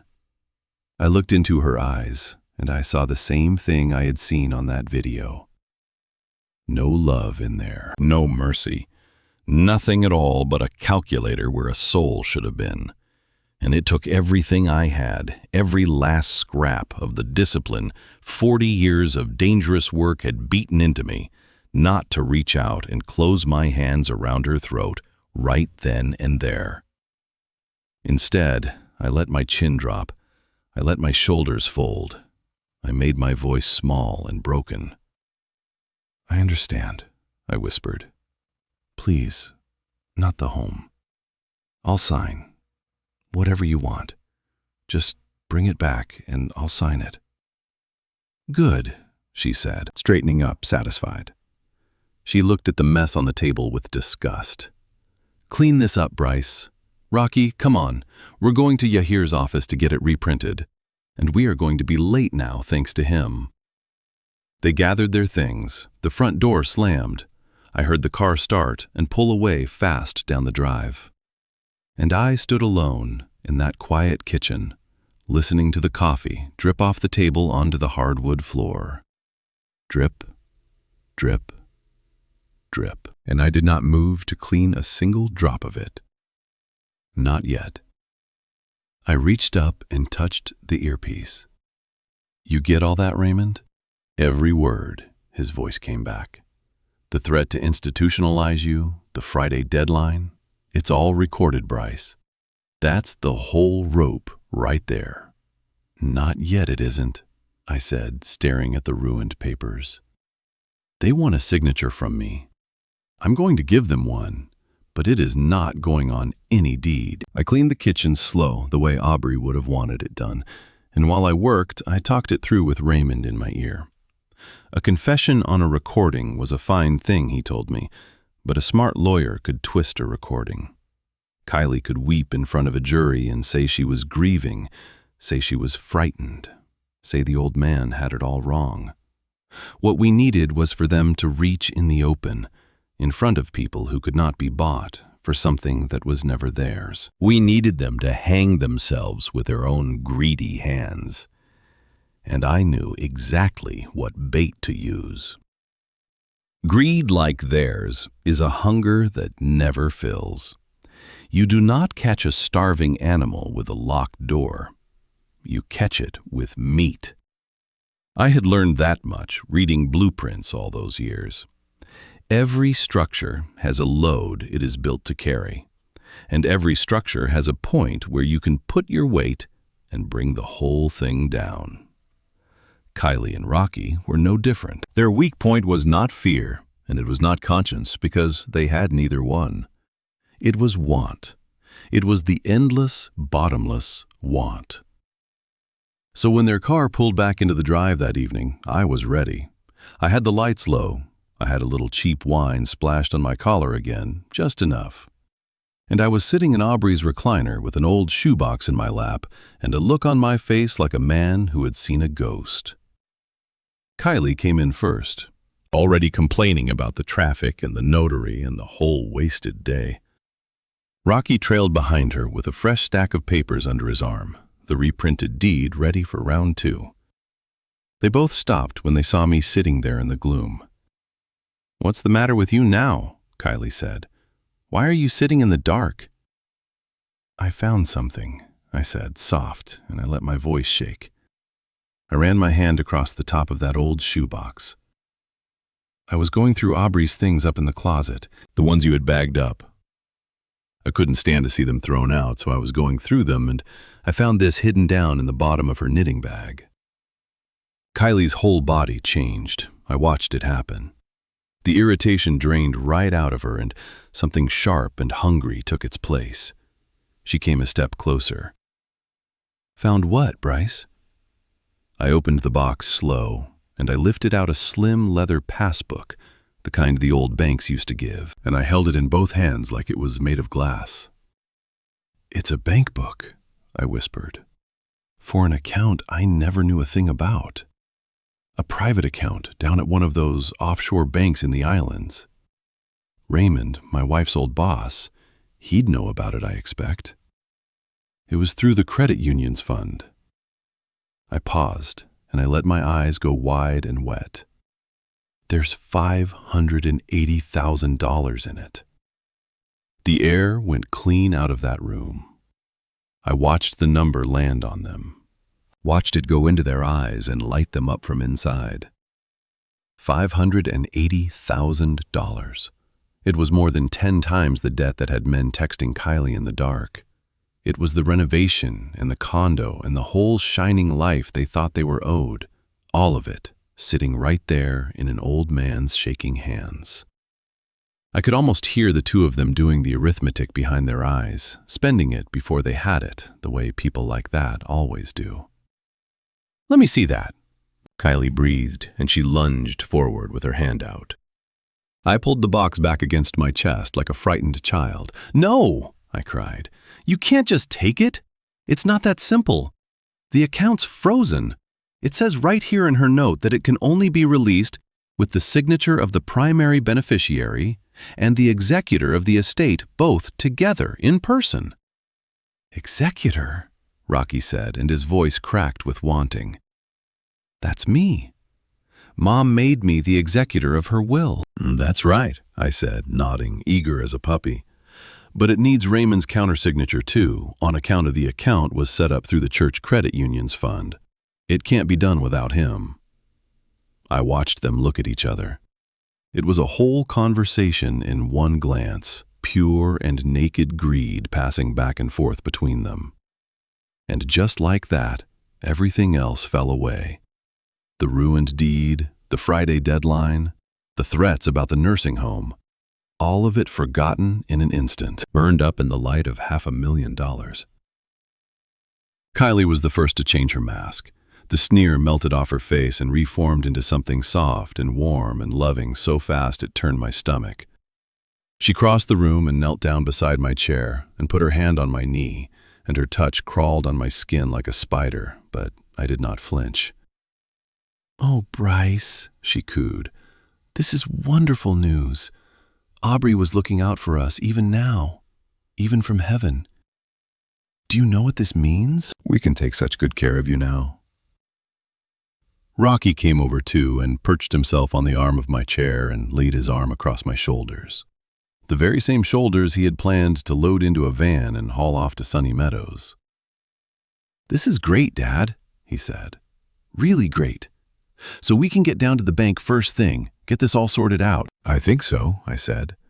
And then I let my face fall, let my whole body sag down into the chair like the weight of the day had finally caught me. "But I'm so tired, son, and my back is paining me something fierce from digging through all those boxes. I don't know that I've got the strength to go to any bank tomorrow. Maybe we ought to wait until next week." "No!" They both said it at once, sharp, and then Rocky caught himself and lowered his voice. "I mean, no, Dad. Money like that? You don't leave it just sitting. We ought to take care of it first thing in the morning." "But I'm so stiff," I whined, "and I'm hungry. I haven't had a proper bite all day. I tried to fix myself a sandwich earlier, but my hands were shaking too bad to hold the knife." Now here is a thing I had learned watching that video, watching Kylie sip her smoothie while my wife died.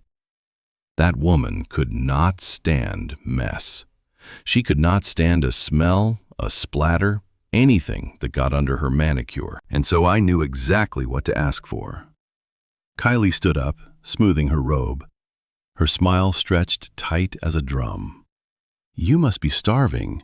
We've got some of that sushi left from lunch. Let me fix you a plate." "I don't care for raw fish, Kylie. You know that. It sits wrong with my stomach." "Well, what is it you want then?" she asked, and the edge came creeping back into her voice before she could stuff it back down. I looked her dead in the eye, and I thought about that green smoothie, and I said, "I want liver and onions, the way Aubri used to make it when I was feeling low, with the thick gravy and mashed potatoes on the side, the real kind, mind you, mashed from a real potato, not out of a box. I need the iron. If I don't get my iron up, I'm liable to come over dizzy tomorrow, and then I surely won't be able to sign anything at that bank." Kylie's face went through 3 different colors. She looked over at Rocky, pleading with her eyes. He gave a little shrug and mouthed the number at her, 580,000, and she swallowed whatever she wanted to say. "Fine," she said through her teeth. "I'll go to the store. I'll make you your liver." "Make sure you cook the onions down slow," I called after her as she snatched up her keys, "till they go soft and sweet. Takes a good 45 minutes to do it right. Aubri never rushed it." When the door slammed behind her, I turned to my son. He had already pulled out his phone, thumbing through it, probably pricing out the sports car he thought he was about to buy. "Rocky," I said. "Yeah, Dad." "My feet, they're swelling up on me. The doctor says it's the circulation, says I've got to keep the blood moving down there or I could throw a clot. A clot at my age? That's how they go. Rocky looked up alarmed, but not for me. We can't have you throwing a clot before the bank opens. No, we surely can't, I agreed. I lifted my left foot up and set it on the ottoman. I was wearing my old wool socks, the ones I had worn 2 days running. Rub them for me, would you, son? Just for a little while. Get the blood going. Rocky stared at that foot like I had asked him to handle a snake. Dad, surely you can... I let out a low groan and pressed my hand to my chest. Oh, there it goes again. My heart's just fluttering. Maybe I ought to lie down after all. We can see about the bank some other time. Next month, maybe. Rocky was on his knees before I finished the sentence, near cracking his chin on the coffee table getting down there. No, don't get up. Don't strain yourself. I'll do it. Just relax, Dad. Just relax. And he took my foot in both his hands, and he began to rub. I leaned back and closed my eyes. It was not about my feet. My circulation was fine. It was about the shape of the thing. It was about the fact that this boy had stood over me in the dark and called me a leak in the roof, a waste of space, had planned to warehouse me out by the treatment plant. He thought he was the man of this house now. He thought he had climbed up over the top of me, and now he was down on his knees on his mother's rug, kneading an old man's tired foot, because I had dangled a number in front of him, and he could not help himself. Kylie came back near an hour later. Soon the whole house filled with the sharp, iron smell of liver frying, and I could hear her cursing under her breath, banging the pans around. She was no influencer now. She was a scullery maid, sweating over a stove she had sworn she would tear out. And I sat in my wife's chair with my son bent low at my feet, and for the first time in 3 long days, something in me that was not quite a smile touched the edges of my mouth. I let them wait on me hand and foot the rest of that evening. When the food came out at last, I ate it slow, and I made them watch me eat every bite of that rubbery, overcooked liver. And I told her it was delicious, and I thanked her for being such a good girl. And I watched the muscle jump in her jaw as she smiled a smile that looked more like a wound. Raymond was quiet in my ear through all of it, but I knew he was there listening, letting them dig the hole deeper with every plate they carried. Let them play the servant for one night. Come morning, they would learn exactly what kind of inheritance my Aubri had truly left behind. Morning came, and with it the madness of people who had spent money they did not have on the strength of money that was never coming. Now most folks would wait. Most folks would hold off until the check cleared, until the cash was sitting in the account with their name on it. But my son and his wife were not most folks. They were addicts, the both of them. And to an addict, the promise of the money is every bit as good as the money itself. We've got 2 hours before we have to be at the credit union, Kylie announced over breakfast, checking her phone. That's plenty of time. Plenty of time for what? I asked, keeping my voice mild. To upgrade our arrival, she said like it was obvious. We are not pulling up to collect $500,000 in that leased sedan, Rocky. We're entering a whole new bracket. We need to look the part. Rocky was already nodding.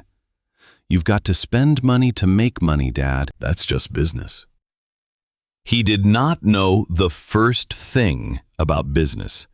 He knew about wanting things. They left me alone in the house for 90 minutes, and they did not think twice about it. I used the time to talk to Raymond, told him they were out spending against a fortune that did not exist, and I heard the grim satisfaction in his voice. Every dollar of new debt they took on this morning, he said, was another foot of rope. The truth is, I could have almost pitied them if I had not seen that video. 2 people so hollowed out by wanting that they would spend their last borrowed dollar to look rich for the 15 minutes it took to rob a grieving man. At 9:30, I heard an engine in the drive, but it was not the soft purr of the leased sedan. It was a deep, throaty growl that rattled the front windows. I went to the front window and looked out, and there in my driveway sat a brand new sports car, low and silver and gleaming, the dealer sticker still in the window. Rocky climbed out from behind the wheel in a pair of sunglasses, grinning, and he patted the hood like it was a prize horse. Kylie got out the other side with shopping bags hanging off both arms, the names of stores I could not have afforded in a year of Sundays printed across them in gold. She had on a pair of red-soled heels that cost more than my first mortgage payment. "What do you think, Dad?" Rocky called, spinning the keys around his finger. "Nothing down. Short-term loan. Dealer practically begged me to take it once I showed him the letter from Yahir about the estate." "It's very fast," I said. "It's a beast," he corrected me. And then Kylie came sashaying up the walk, and she reached into one of her bags and pulled out something small, and she tossed it at me. I caught it against my chest. It was a necktie. A cheap, thin polyester necktie in a loud shade of yellow. "For the meeting," she said. "You need to brighten up." "You look like an undertaker." I turned the tie over in my hands. The stitching was already coming loose at one end. I stood there holding that $10 tie in my hand, and I understood it perfectly. They had gone out and put thousands of dollars they did not have onto a car and shoes and bags leveraged against my dead wife's money. And for me, for the man whose signature was going to hand it all over to them, they had bought a $10 tie. And I want to tell you something. In that moment, whatever small piece of my heart still ached over what I was about to do to my only son, that cheap yellow tie burned it clean away. It was the last thing I needed. "We should go," Rocky said, checking a new gold watch on his wrist, another thing bought on air. "We don't want to keep the money waiting." I folded myself down into the cramped little back seat of that sports car, my knees up around my chest, my bad hips screaming, and Rocky peeled out of the driveway, hard enough to leave rubber on the pavement right there in front of the house Aubri had loved. As we drove toward the church, the two of them talked over each other the whole way, giddy drunk on it. Kylie wanted a trip somewhere warm, first class, done with coach forever. Rocky was going to quit his job Monday, start his own thing, be his own boss, no more answering to anybody. I sat in the back and said nothing. I held that cheap tie in my lap, and I thought about the day this boy was born. How I had held him up to the window to show him the world. How I had promised him, and myself, that I would keep him safe from every hard thing. And in a strange and terrible way, that was still the promise I was keeping. Because the only way left to save what was good in the world from my son was to stop him, to let him fall all the way down to the bottom, where he could not drag anyone else with him. We pulled up in front of Greater Faith Baptist. The sanctuary rose up gray and quiet against the morning sky, and beside it the low brick annex where my Aubri had spent 30 years keeping people honest.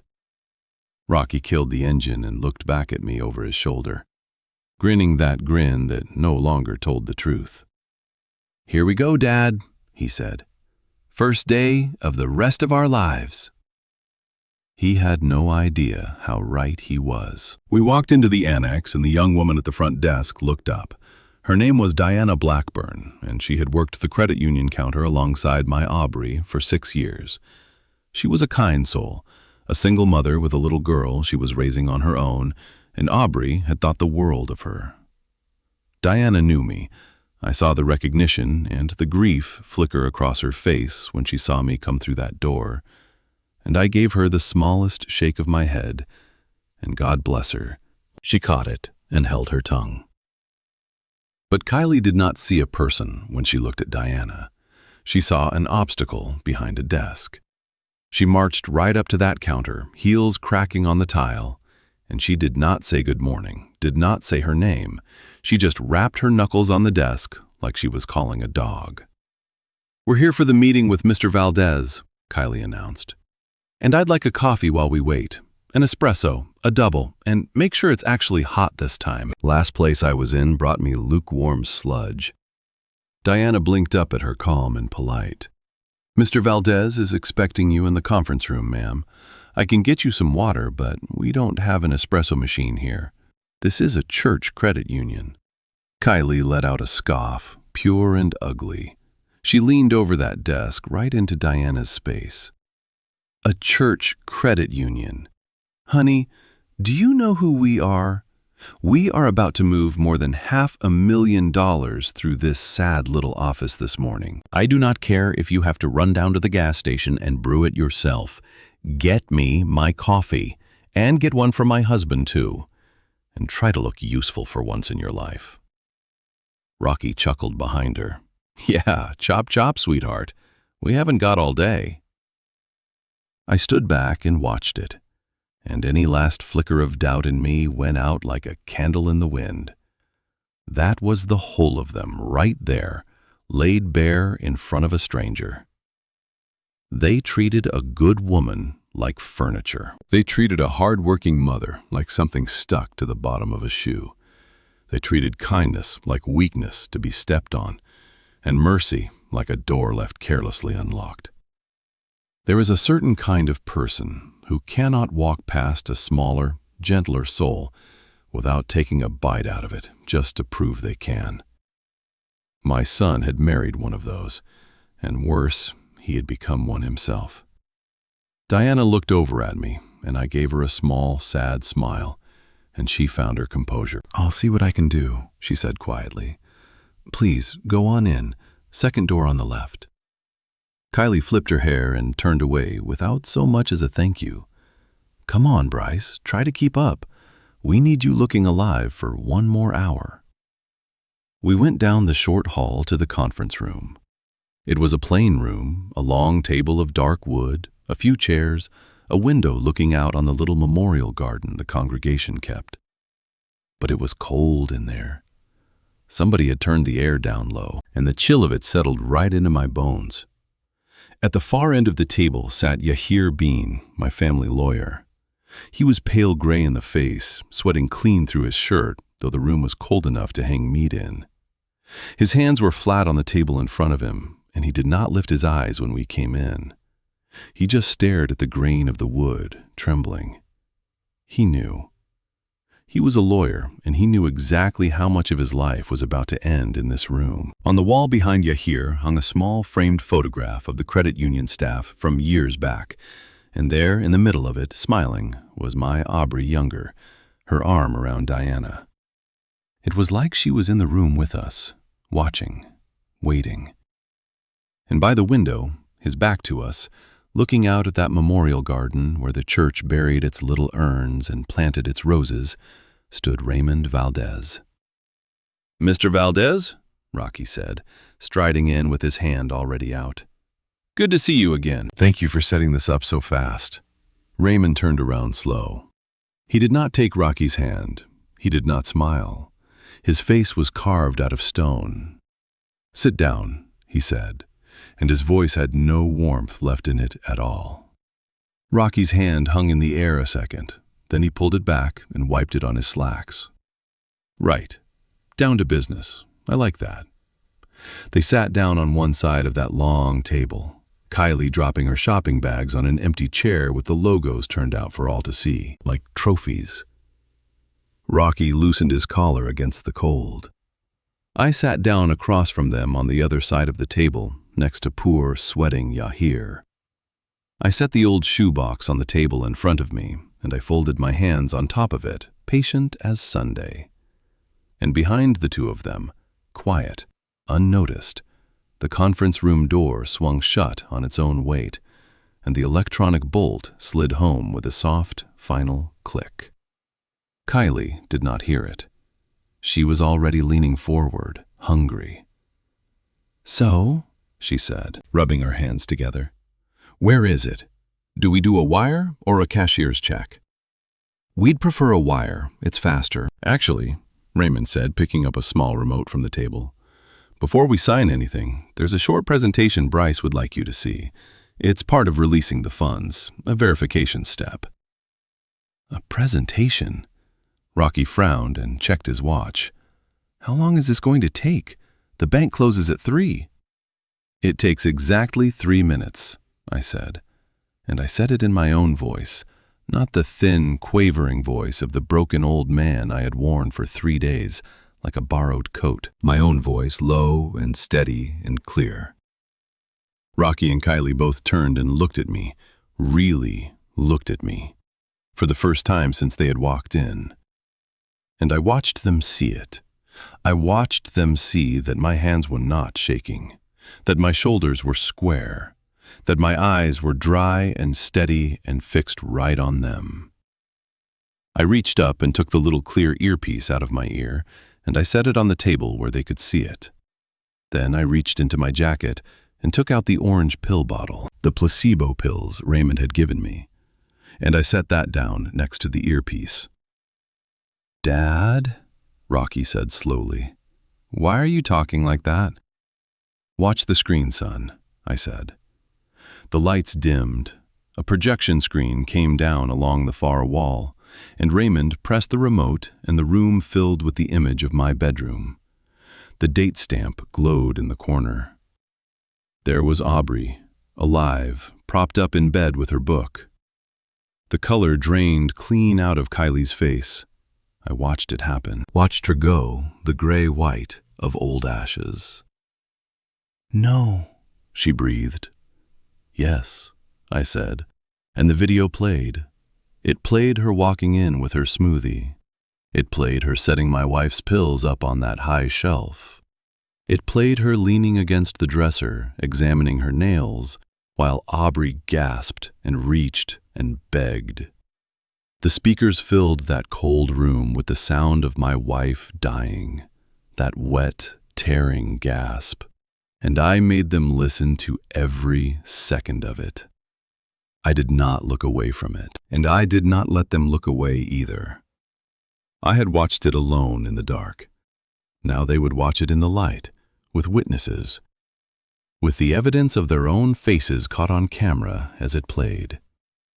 "Turn it off," Kylie said, her voice climbing. "Turn it off! Rocky, make him turn it off!" But Rocky was not moving. Rocky was staring at that screen with his mouth open, and his face had gone slack and stupid with horror. He had known his wife was cold. He had known she was greedy. But there is a difference between knowing a thing and watching it. Watching her stand there and let his mother die over the price of a kitchen.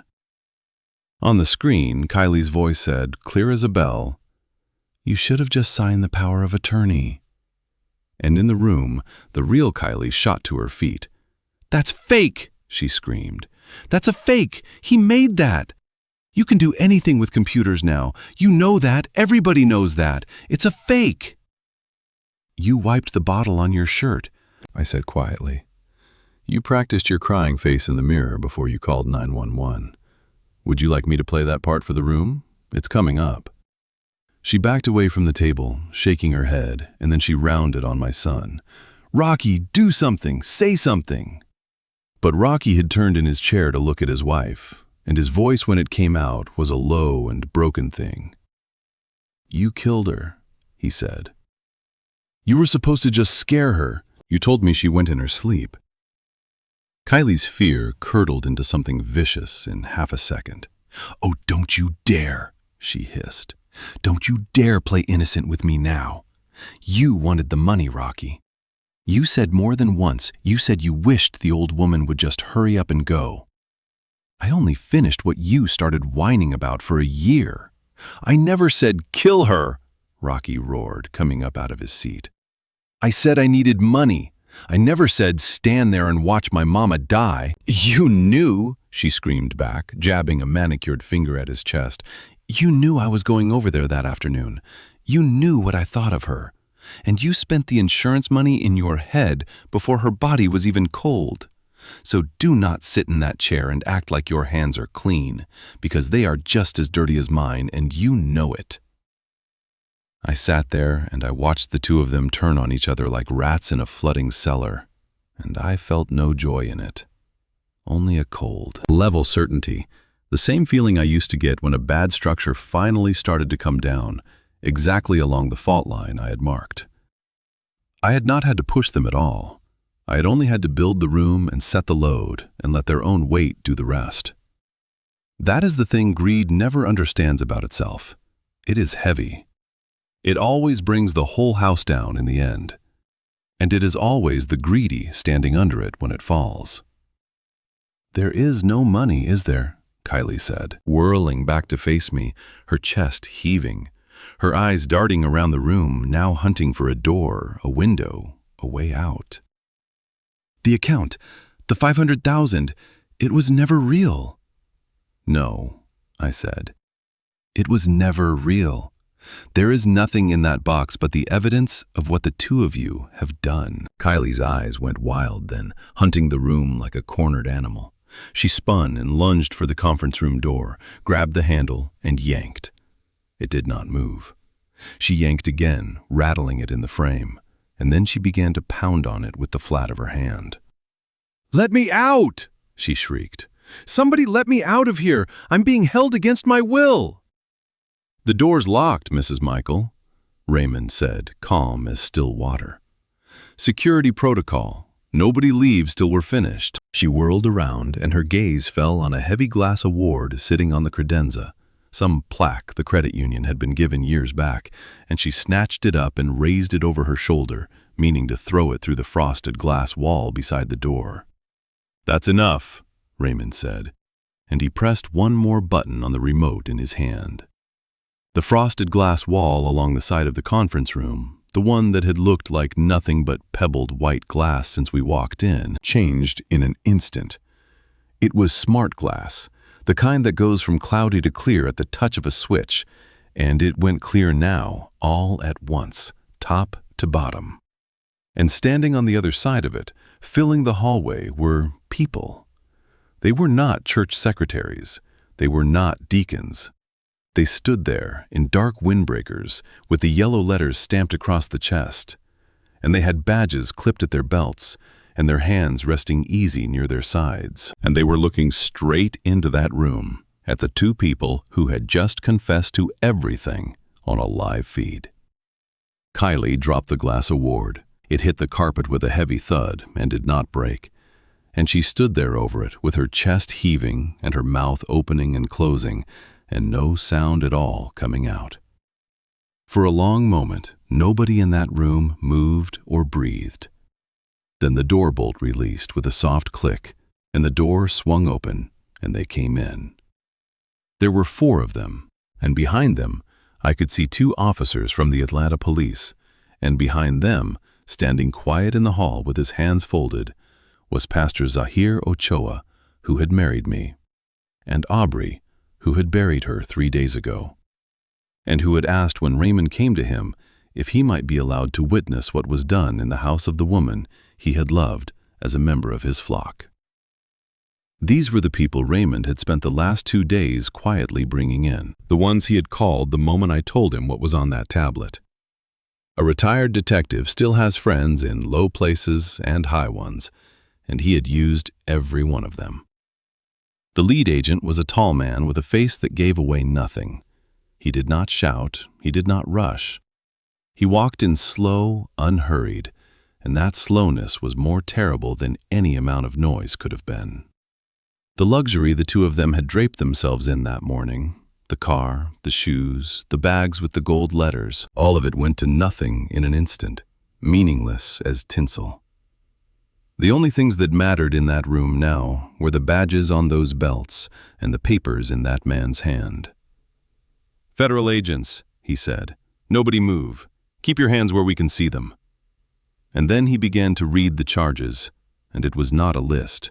It was a eulogy for the life the two of them thought they were about to buy.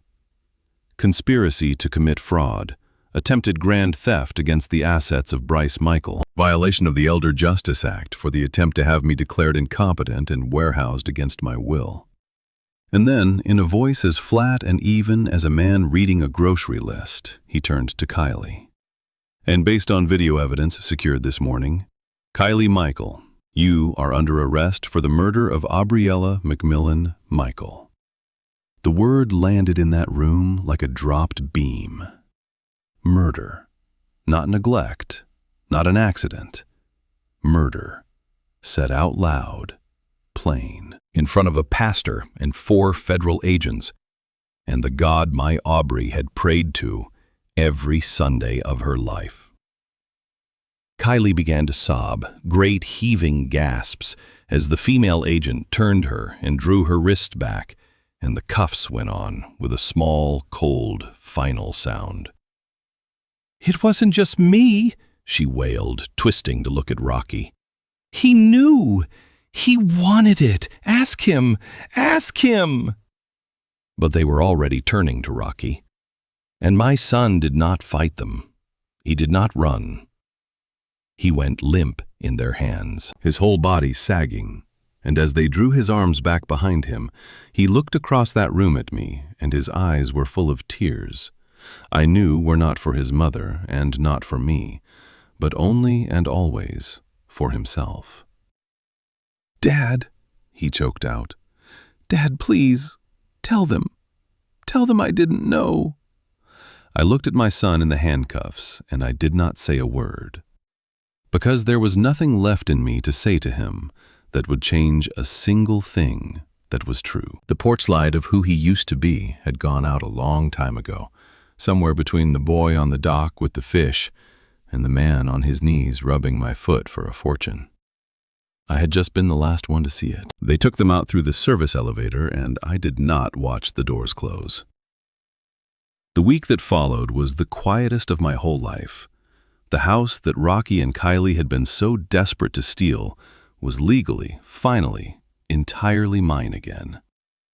But as I walked through those rooms, listening to the floors creak under my feet, I understood a thing I had somehow missed in 40 years. A house is only wood and brick and wire. A home is made of the people in it.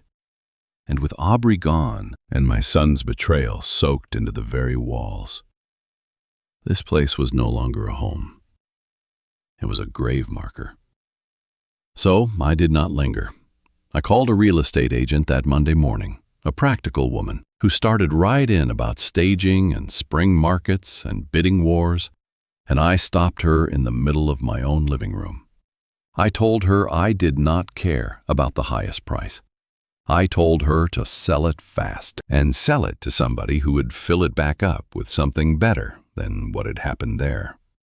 She sold it in 3 days to a young couple expecting their first child. She told me I was leaving $200,000 on the table.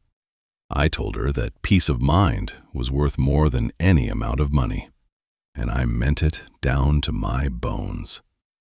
When I handed that husband the keys, I saw the way he looked at his wife, careful and gentle and glad, not with the butcher's hunger I had seen in my son's eyes, and I knew the house would be all right. I left the furniture. I left the curtains Aubri had sewn. I took only my clothes, my tools, and a box of my wife's journals, and I did not look back at it in the mirror as I drove away. The money from the sale, together with what Raymond had helped me recover, made me, on paper, a wealthy man. I sat and looked at that number on the screen a long while. To Kylie and Rocky, a number like that had been a god worth killing for. To me, it felt like blood money, and I could not spend $1 of it on myself. So I gave it away. Raymond and I set up a trust that same month, and we named it the Aubriella Macmillan Foundation. It would provide free legal help to elderly folks facing financial abuse from their own families. It would pay for investigators for emergency housing for the protection I never had, until Aubri reached out from beyond the grave to give it to me. I hired Diana Blackburn to run it, and I paid her twice what she had been making, and she wept in my office when I told her and said she had been trying to save up for a house for her little girl. I told her good people deserve good things. Raymond looked over the signed papers, and then he looked at me, and he said that Aubri would be proud that she had always wanted to save the whole world and that I was finishing her work. I did not cry. I had no tears left by then. What I had instead was a purpose that burned steady and clean. My grandniece, Genesis Aubri's sister's girl, the one soul in that family who never had a greedy bone in her, moved her studies down close and comes by every Sunday still. I kept just enough for myself to live simple. I rented a little cottage up near the lake, 1 bedroom and a porch where I can watch the sun come up. There are no cameras hidden in those walls. There are no secrets. 6 months after the arrest, I did one last thing before I let it all go. I drove out to the state prison, and I sat down across a thick pane of scratched plexiglass from my son, and I picked up the phone. He looked smaller in that jumpsuit, thinner, his head shaved close. "Dad," he said, and there was hope in it, the wrong kind. "Dad, you came. I knew you'd come. Listen, you've got money now. I saw about the house. You can get me a real lawyer, get me an appeal. Kylie's trying to pin the whole thing on me, and—" "Rocky," I said, and he stopped. I reached into my coat, and his eyes lit up, thinking I was going for a checkbook. Instead, I took out a photograph. It was Aubri, laughing in her garden, her hands black with good dirt. I pressed it flat against the glass between us. "This is why I'm not going to help you, son," I said. "The money's already gone, every dollar of it. It's helping folks who didn't get a warning like your mother tried to give me. It's doing what she would have wanted." His face crumpled, and then it curdled, and he started to shout that I was cruel, that I owed him, that I was crazy to give it away. But the glass was thick, and I could barely hear him, and after a moment, I did not try. I stood up. I put the photograph back over my heart, and I turned my back on him, and I walked out of that place into the wide, bright light of the parking lot, and behind me, I felt the last thread that had bound us finally let go, quiet as a snipped stitch. I climbed into my old truck, the same one I had driven for 10 years, and it felt that afternoon like a chariot. On the seat beside me sat a framed picture of Aubri, and next to it, a brand new fishing rod still in its wrapper. I laid my hand on the photograph.